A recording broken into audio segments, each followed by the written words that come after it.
Le pido nuevamente a Carlos Sánchez Berzaín, abogado, politólogo, director del Instituto Interamericano por la Democracia, que esté con nosotros ya que la situación es complicada, no solamente en Venezuela, sino en toda América y en todo el mundo. Uno ve que el nuevo presidente norteamericano evidentemente enfocó su mayor preocupación e interés en lo que la guerra en Ucrania y la guerra en Gaza. Y claro, América Latina queda en un segundo plano, pero vamos a ver qué piensa él de la situación. Bienvenido, Carlos Sánchez Berzaín. Mucho gusto, don Napoleón.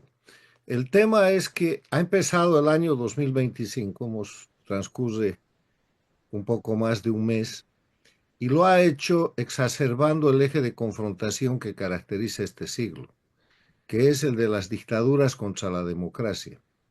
En reiteradas ocasiones he sostenido y reitero que el mundo en el siglo XXI es un mundo capitalista, globalizado y en medio de una revolución tecnológica, comunicacional. O sea, en el mundo hoy día no se discute qué mundo tenemos, sino cómo se va a manejar ese mundo capitalista, globalizado y en revolución. Y solo hay dos opciones. La opción que privilegia la libertad, que permite la propiedad privada, la libre iniciativa, las libertades individuales, que constituye gobierno a través del mandato popular, que obliga a los gobernantes a gobernar en el marco de la ley, en el Estado de Derecho y a rendir cuentas y a gobernar por un tiempo además. Y en la otra mano tenemos el, un grupo que sacrifica la libertad, que concentra el poder en pocas manos a cualquier título, teocrática, Irán, nacionalista Rusia, comunista China, digamos familiar Corea del Norte, pseudo revolucionaria, el socialismo del siglo XXI en las Américas, que son las dictaduras que sacrifican la libertad, que sacrifican al individuo, que violan los derechos humanos, que concentran el poder en términos absolutos y que al concentrar el poder lo ejercen indefinidamente y sin ninguna regla. Ellos son la regla, ellos son la ley. Entonces, el choque de estas dos formas de administrar países, de administrar espacios en el mundo, se ha exacerbado al empezar este año a nivel regional y a nivel mundial por varias razones. A nivel regional, por el extraordinario triunfo del pueblo venezolano y el hecho de que el 10 de enero debió haberse posesionado el presidente electo de Venezuela, Edmundo González Urrutia, y de inmediato posesionar como vicepresidenta ejecutiva a la líder de ese movimiento, María Corina Machado. El hecho regional y mundial de que ha ganado Trump la elección con un margen extraordinario, con un mandato innegable, y que el 20 de enero se ha posesionado como presidente y ha empezado una acción ejecutiva muy enérgica para cumplir su plan de gobierno. Y el hecho de que estas situaciones han arrinconado a las dictaduras del mundo y han generado una reacción, si usted quiere, mucho más virulenta en los espacios que controlan, pero que están siendo contenidas y manejadas de diversa manera. Por ejemplo, en Gaza hasta hoy día por lo menos hay un cese del fuego con entrega de rehenes, con incumplimiento por parte del grupo terrorista. Se avanza en la probabilidad de una negociación en lo que es la guerra de Rusia-Ucrania. Esa guerra obviamente se va a parar en el curso de las siguientes semanas o meses.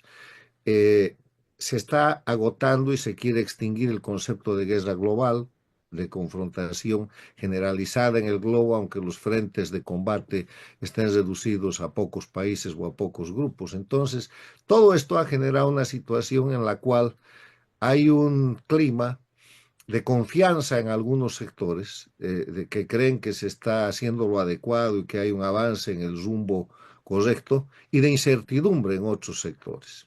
En América Latina, yo diría, para mirar las Américas en general y el efecto en la América Latina en particular, hay un ambiente de confrontación también exacerbado. La elección del pasado domingo en el Ecuador lo muestra. ¿Quiénes han chocado ahí? La democracia es representada por el presidente Noboa y el deseo de reinstalar una dictadura manipulado por Correa, que es el socialismo del siglo XXI, lo que llaman la revolución ciudadana, para tener impunidad, para empezar sacando de la cárcel a su ex vicepresidente Glass y otras cosas más. Vemos en el tema de lo que es el Tratado de Libre Comercio entre Estados Unidos, México y Canadá, una situación de fricción y de crisis porque Estados Unidos ha propuesto y ha exigido equilibrar la agresión que a través de mecanismos de guerra híbrida estaba sufriendo con migración forzada, con tráfico de drogas como fentanilo, cocaína, tráfico de personas y otras. Y la reacción de los gobiernos de México y Canadá ha sido positiva, están cuidando sus fronteras, hay un avance en ese sentido. Hay una fricción con el tema de Panamá por el canal de Panamá que estaría siendo usado o de alguna manera siendo favorable a los intereses chinos. Ahí parece que hay un rumbo de equilibrio y se acerca una prueba muy importante el próximo mes, que es la elección del secretario general de la Organización de Estados Americanos, donde hay ya dos propuestas. Una propuesta del canciller paraguayo, que representa la defensa del sistema democrático, y una propuesta del canciller de Surinam, que representa la posición dictatorial empujada por China. Ayer han presentado en la Organización de Estados Americanos ambos candidatos sus puntos de vista y el choque es muy concreto. Lo que quiere el socialismo del siglo XXI empujando al canciller de Surinam es reponer los 10 años en el que el castrochavismo controlaba la OEA e ignoraba todos los principios de democracia en la administración de Insulza. Y lo que quiere el sistema democrático es poner un secretario general que continúe la labor que ha hecho Almagro, que empezó viniendo del área del socialismo del siglo XXI, pero que rápidamente se puso a defender la democracia. Entonces, lo que tenemos en el mundo y en las Américas es la exacerbación natural de la confrontación de las dictaduras contra la democracia, porque las dictaduras están siendo arrinconadas.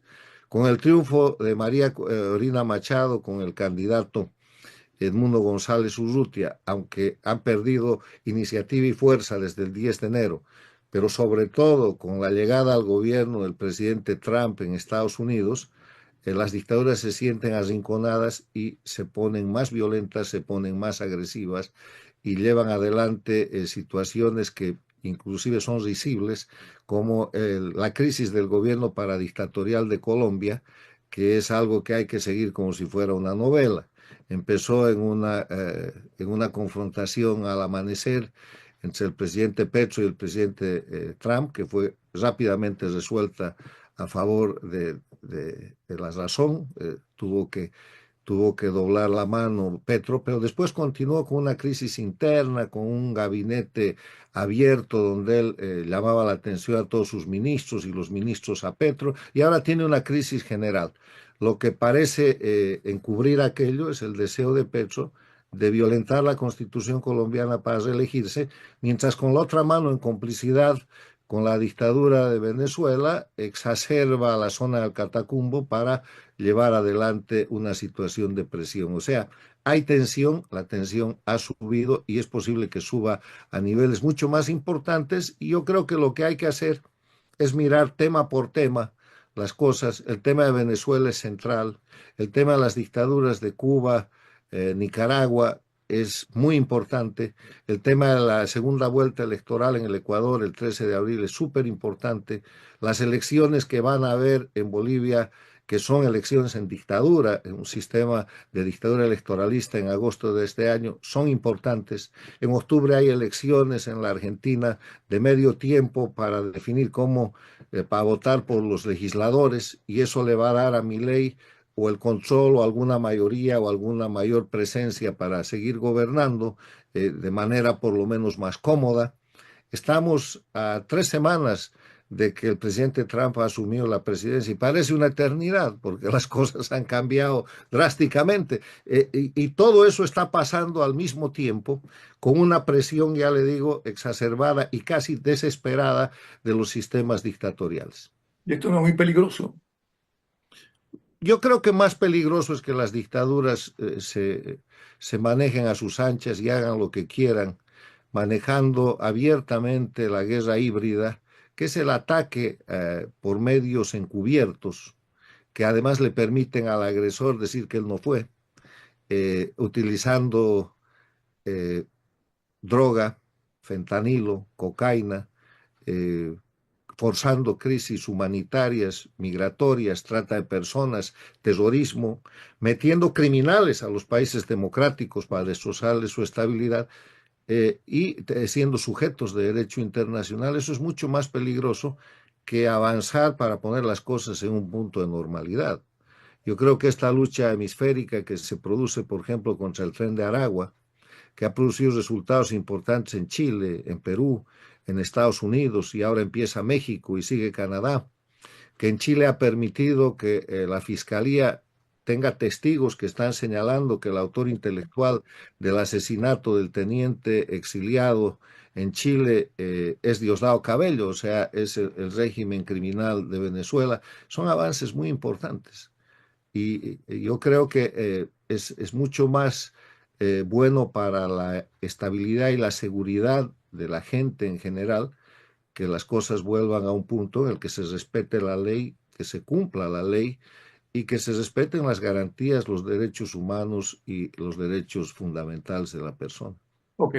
Hay una entrevista interesantísima que si quieres se la envío, si no la tiene, que acaba de publicar en Infobae Sebastián Navarrae a María Corina Machado. Ella dice que Venezuela es la amenaza de seguridad más grande que hay en este continente.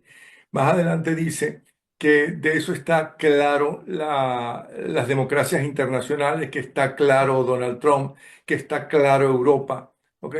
Eh, pero yo lo que veo es que en este caso y en el caso de Donald Trump, para justificar eliminar los TPS de los venezolanos, dijo que ahora la situación está mejor en Venezuela cuando todos sabemos que está peor que nunca, que cada momento se agrava más la situación.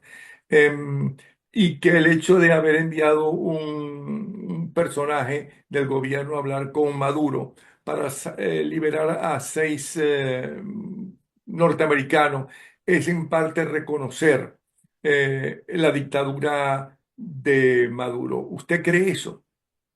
A ver, hablemos de Venezuela.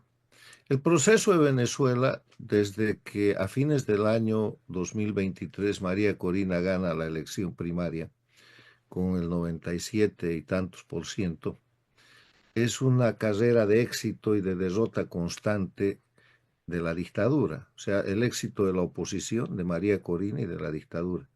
La dictadura comete muchos crímenes en el camino, inhabilita injustamente a María Corina pone a la Corina Lloris, la inhabilita a ella, se encuentra un candidato que ya estaba aceptado, que es Edmundo González Urrutia, y produce María Corina una cosa que es espectacular, un caso de estudio que endosa el respaldo popular que ella tiene a Edmundo González y lleva adelante un proceso para que el pueblo venezolano pierda el miedo.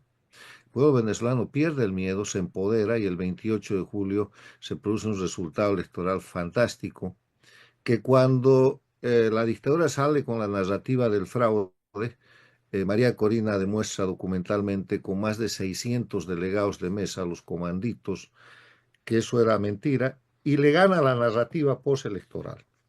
Después de la elección, entre el 28 de julio y el 10 de enero, hay otra derrota de la dictadura porque queda claro que cometieron fraude y que había ganado Edmundo González Urrutia bajo el liderazgo de María Corina Machado y todo fue perfecto hasta el 9 de julio, hasta el 9 de enero, perdón.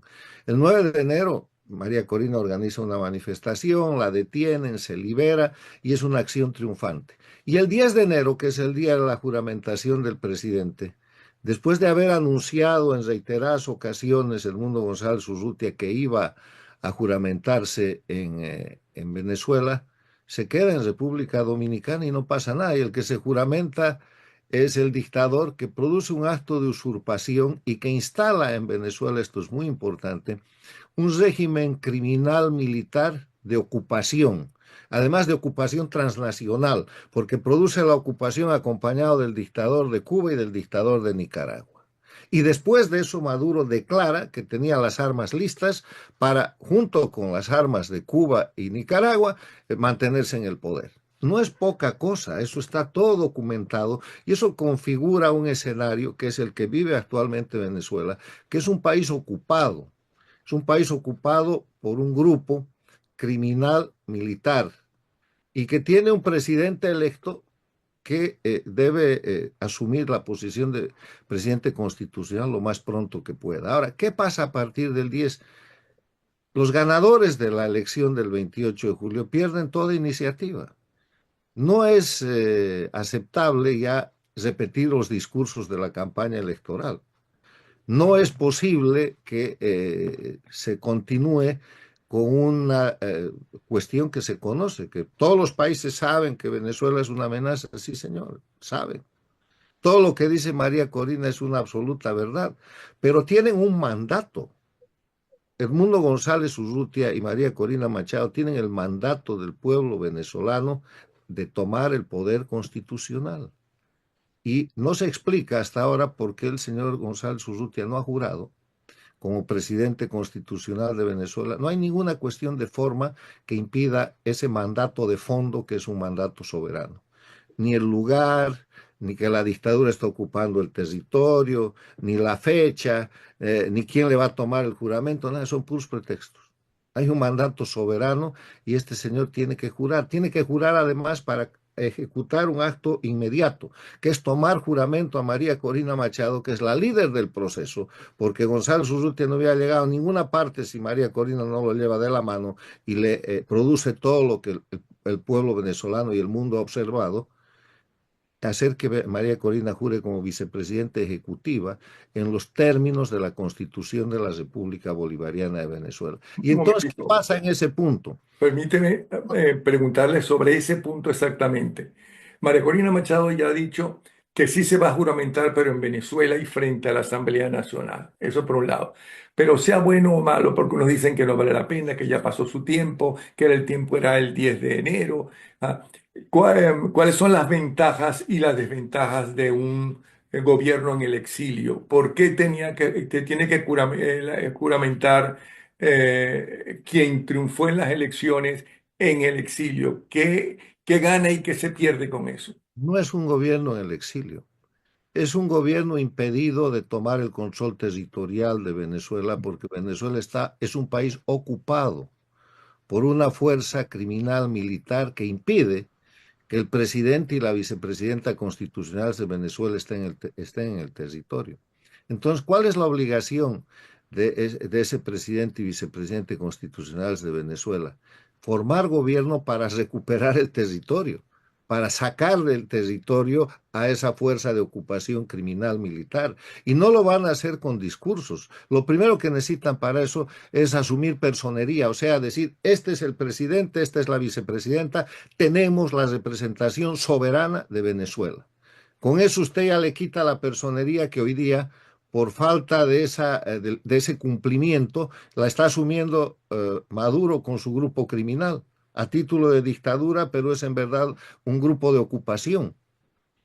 Si es que no se llena ese espacio político por los legítimamente, soberanamente elegidos, lo está llenando la fuerza de ocupación transnacional. Primer tema. Segundo tema, no es admisible esperar que América, que los países democráticos, que la OEA o que el gobierno de Estados Unidos les resuelva el problema a Venezuela. Es posible pedir su ayuda, pero para eso se necesitan representantes legales, Edmundo González Urrutia y María Corina Machado, que digan, señores, este es el plan.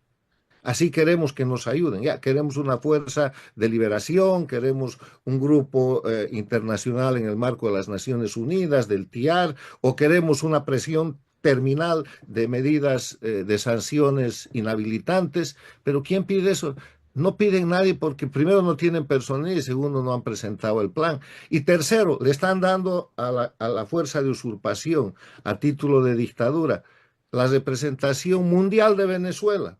Sigue la dictadura representando a Venezuela en las Naciones Unidas, ante la Unión Europea, ante países como Francia y otros que han reconocido el triunfo del Mundo González Urrutia y María Corina Machado, pero que no tienen más que hacer que mantener relaciones con el ocupante que tiene la fuerza efectiva de esa representación. Hay que quitar eso. O sea, no hay nada que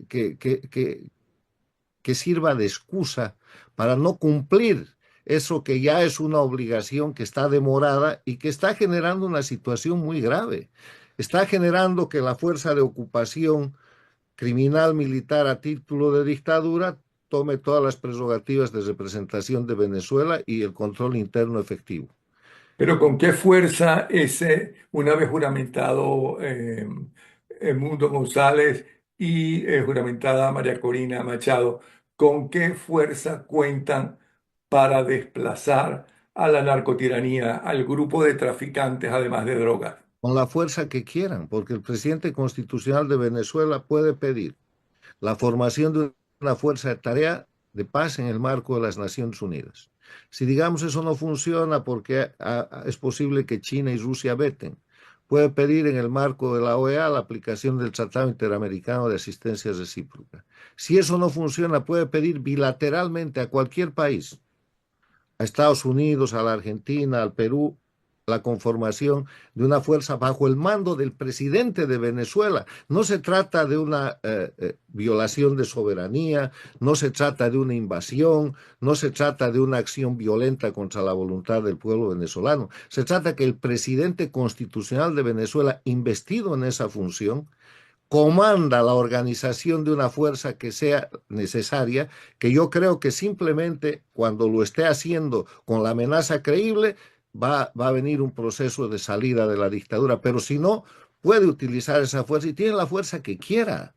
Tiene la fuerza que puede organizar. Antes de las Naciones Unidas, eso se llamaba ejércitos auxiliares y han funcionado mucho. Y después de las Naciones Unidas se llaman fuerzas de paz, llaman fuerzas de pacificación, se llaman fuerzas multinacionales, se llaman fuerzas de tarea. Y han funcionado desde la ex Yugoslavia hasta Haití. No tienen por qué no funcionar, además bajo el mando del presidente constitucional de Venezuela. No es invasión, no es intervención, es recuperación de la soberanía y eso está muy claro. Pero si no jura, si no asume la potestad de la representación soberana, no va a poder hablar con nadie. Y ya de eso hay un ejemplo que es terrible. El señor González Urrutia estaba el día de la posesión del presidente de Estados Unidos, el 20 de enero, y unos días después en Washington. Y no ha tenido ninguna repercusión su visita, salvo que María Corina ha conseguido hacer un Zoom con el secretario de Estado recién designado, Marco Rubio. Marco Rubio, y el señor González Urrutia desde un hotel o desde una oficina en el propio Washington y María Corina desde la clandestinidad. Si hubiera sido en ese momento González Urrutia el presidente constitucional de Venezuela, que no es en el exilio, es impedido de retornar a su país, que es otra cosa, y hubiera podido incluso hablar con Trump. Y si tuviera un equipo de trabajo, de gobierno organizado, liderado por María Corina Machado, como tiene que ser, tendrían un plan. ¿Cuál es el plan del gobierno constitucional de Venezuela para recuperar de manos del crimen organizado, de esa fuerza de ocupación transnacional, criminal, militar, que todas las potencias y los países democráticos reconocen? ¿Cuál es el plan? ¿O están esperando que algún extranjero les haga el plan? Que algún gobierno democrático les haga el plan, lo tiene que hacer el gobierno constitucional de Venezuela. Y puede ser un plan reservado, que no lo debería ser tanto, pero es un plan que tiene que ser presentado a Estados Unidos, al TIAR, a la Unión Europea y a los países que van a coadyuvar con la fuerza necesaria bajo la responsabilidad del gobierno soberano de Venezuela a que eso suceda. Si no se hace eso, antes de Semana Santa, estos líderes venezolanos, precisamente por el trabajo de narrativa y de propaganda y la realidad objetiva que impone el grupo de ocupación criminal militar, la dictadura del socialismo del siglo XXI, van a ser convertidos en nadie.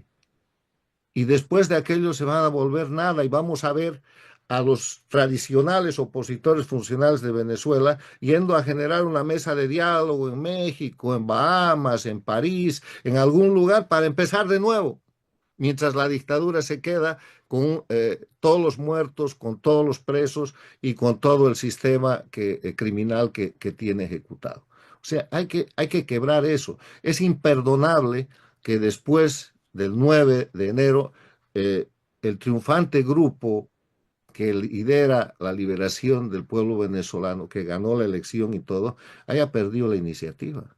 Tienen que recuperar la iniciativa. Sí. Bueno, esto es Venezuela, entonces, y así podemos seguir. Ahora, la otra cosa, si estas cosas que yo presento, que son resultado de la realidad objetiva, no son una buena idea, ¿qué es? Si no es esto, ¿qué es? Los venezolanos y el mundo y las Américas y el mundo están esperando escuchar cuál es el plan del gobierno constitucional de Venezuela para liberar a Venezuela. Pero eso no será lo que está justamente diciendo el Mundo González en estas visitas que hace a diferentes presidentes, especialmente latinoamericanos. Pero ya se han acabado las visitas, eso no tiene por qué ser secreto. Ya, ¿dónde más va a viajar ahora? Ya se han acabado las visitas. Ya ha visitado a todo el mundo, lo han aplaudido, agradecido, lo han condecorado, pero la inmovilidad no es una opción. La repetición de argumentos de la campaña electoral que ya está ganada no es una opción.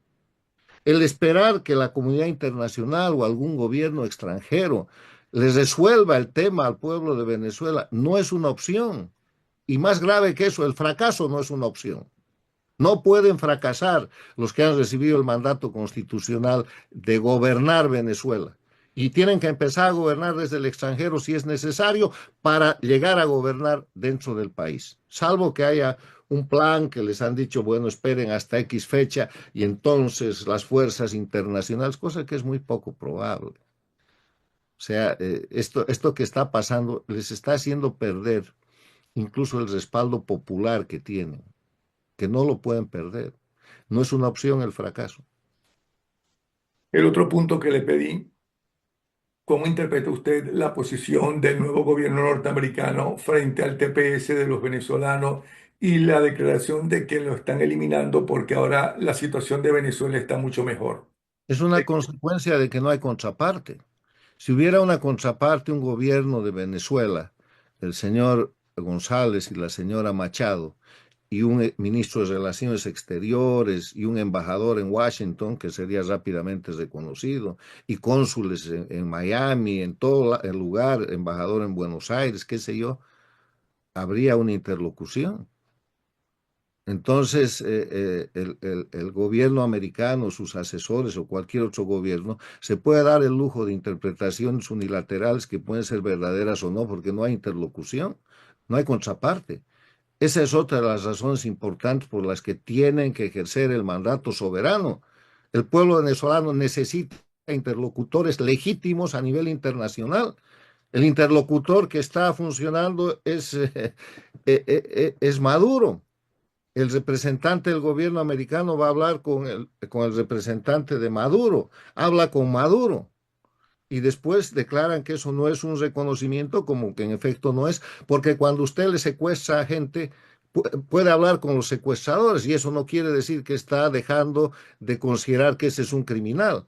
Con los criminales también se habla, pero mejor sería si además de que eso sucede, para proteger los intereses del propio pueblo venezolano que tiene casi 8 millones de sus ciudadanos en el exilio, hubiera un sujeto de representación internacional que lo hay, que es constitucional y es soberano para poder hablar con los países. ¿Quién es el interlocutor del señor Trump hoy día por parte de Venezuela? No hay. Mucha gente a lo mejor estará pensando, bueno, eso que usted dice de tener representantes en Washington, embajadores en diferentes sitios, aunque era otro tipo de gobierno, porque Edmundo González es el presidente elegido por la gente y no por un grupo de partidos políticos, como fue el caso de Juan Guaidó, pero hicieron lo que usted está diciendo. ¿Y qué se logró con eso? Mire, la diferencia es el objetivo.